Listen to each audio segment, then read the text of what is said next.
A Fredericksburg police officer shot during a weekend traffic stop is out of ICU and expected to make a full recovery.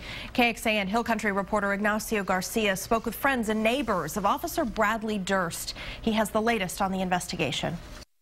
I don't want that to be here. Ann Schober enjoys going for quiet walks through her Fredericksburg neighborhood. One of the homes she walks past belongs to the officer shot early Saturday morning. I'm not prepared for it at all. I'm saying to God, you keep these people away from here. 29-year-old Bradley Durst stopped a car during a routine traffic stop just before 2 a.m. But as Durst approached the vehicle, investigators say 31-year-old Robert Rendon shot Officer Durst. Once in the neck, another in the abdomen. Some of Durst's other neighbors couldn't believe the news. First thing that went through your mind? Very sorry, very shocked, and sad that this happened to him.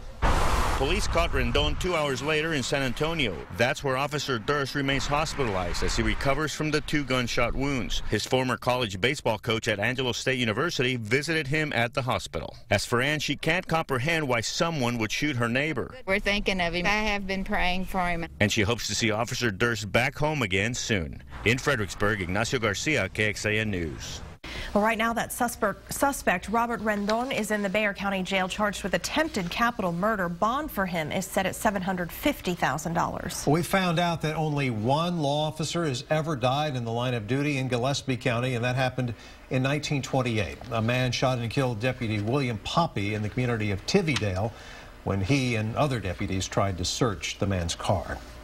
In the year 2000, 2 traffic stops turned deadly for officers here in Central Texas. A driver shot and killed Austin police officer William Jones back in May of that year during a stop just east of Zilker Park.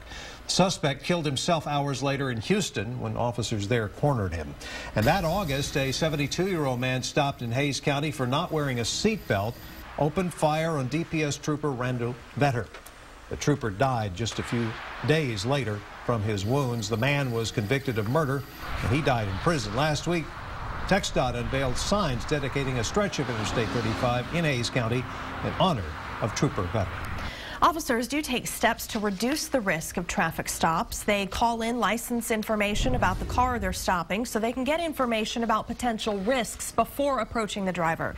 And then once stopped, the officer should turn the wheels of the patrol car so if a driver hits it from behind, that patrol car won't slam into the stopped car or the officer.